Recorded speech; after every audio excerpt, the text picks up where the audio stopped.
Dear students, experimental design के course में हम सेंट्रल कंपोजिट डिज़ाइन को स्टडी कर रहे हैं। Central composite design is most popular response surface design. इस मॉड्यूल में हम देखेंगे कि सेंट्रल कंपोजिट डिज़ाइन की कौन सी डिफरेंट पॉपुलर टाइप्स हैं।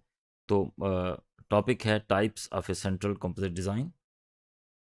General types: circumscribed, all the design points lie on a sphere or hypersphere। अगर तमाम डिज़ाइन पॉइंट्स एक सेंट्रल कंपोजिट डिज़ाइन के सफ़ियर के ऊपर और हाइपरस्फीयर के ऊपर लाई कर रहे हैं, अगर तो हम 3 डायमेंशनल डायग्राम या 3 फैक्टर सेंट्रल कंपोजिट डिज़ाइन बनाते हैं और वो स्फेरिकल डिज़ाइन है तो उसकी स्ट्रक्चर को हम सफ़ियर कहेंगे। और अगर फर्दर नंबर ऑफ फैक्टर्स के लिए हम स्फेरिकल स्ट्रक्चर पे डिज़ाइन बनाना चाहेंगे तो that will called hypersphere. Similarly, face-centered design, all the design points lie on a cube or hypercube. Cube is for 3 dimension and for further dimensions we use the term hypercube. तो अगर तमाम points cube की lines के ऊपर, corners के ऊपर कहीं पे भी या इनसाइड द क्यूब रिप्रेजेंट कर रहे हैं, जैसे सेंटर रन हो सकता है, वो हमेशा सेंटर में होते हैं लोकेशन के, तो ऐसा डिज़ाइन जो है वो face centred design central composite design कहलाएगा। Similarly, inscribed डिज़ाइन कौन सा है? Axial points lie on the sphere, factorial points lie at less distance than spherical distance। तो फैक्टोरियल पॉइंट्स हमेशा जो inscribed सेंट्रल कंपोजिट डिज़ाइन है वो इनसाइड द स्फीयर होते हैं और जो एक्सियल पॉइंट्स हैं वो स्फीयर के ऊपर होते हैं। तो इस तरह का सेंट्रल कंपोजिट डिज़ाइन जो है वो inscribed कहलाता है।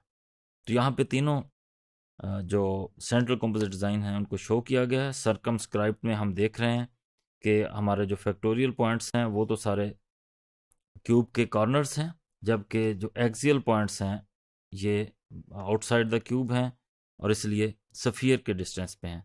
फेस सेंटर्ड में सारे के सारे पॉइंट्स या तो कॉर्नर्स पे हैं या एजेस पे हैं, जबकि इंस्क्राइब्ड में हम देख रहे हैं कि फैक्टोरियल पॉइंट्स या कॉर्नर पॉइंट्स तो इनसाइड हैं और जो हमारे एक्सियल पॉइंट्स हैं वो सफ़ियर के ऊपर हैं।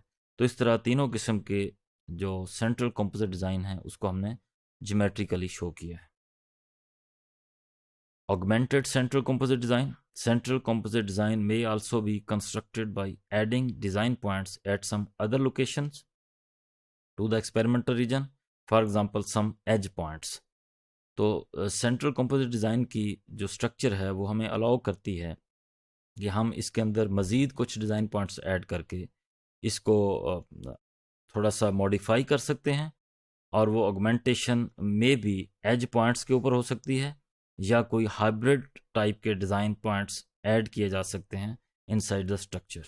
3 factor central composite design as an example हमने यहाँ पे जनरल स्ट्रक्चर दी है एक 3 फैक्टर सेंट्रल कंपोजिट डिज़ाइन की, जिसमें 2⁻³ 8 डिज़ाइन पॉइंट्स जो हैं वो फुल फैक्टोरियल के हैं, जिसमें कंट्रोल है, ए है, बी है, A B C, A C, P C and A B C 8 design points हैं। इसके अलावा 6 डिज़ाइन पॉइंट्स हैं जो रिप्रेजेंट कर रहे हैं एक्सियल पॉइंट्स को। तो यहाँ फैक्टर x1 पे 2 एक्सियल पॉइंट्स हैं नेगेटिव साइड पे और पॉजिटिव साइड ऑफ एक्सिस।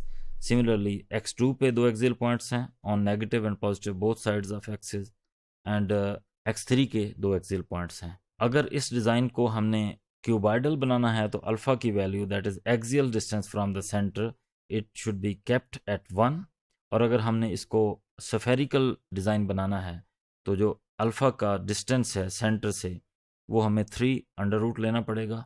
तो इस तरीके से हम इस जनरल स्ट्रक्चर से डिफरेंट किस्म के सेंट्रल कंपोजिट डिज़ाइन बना सकते हैं।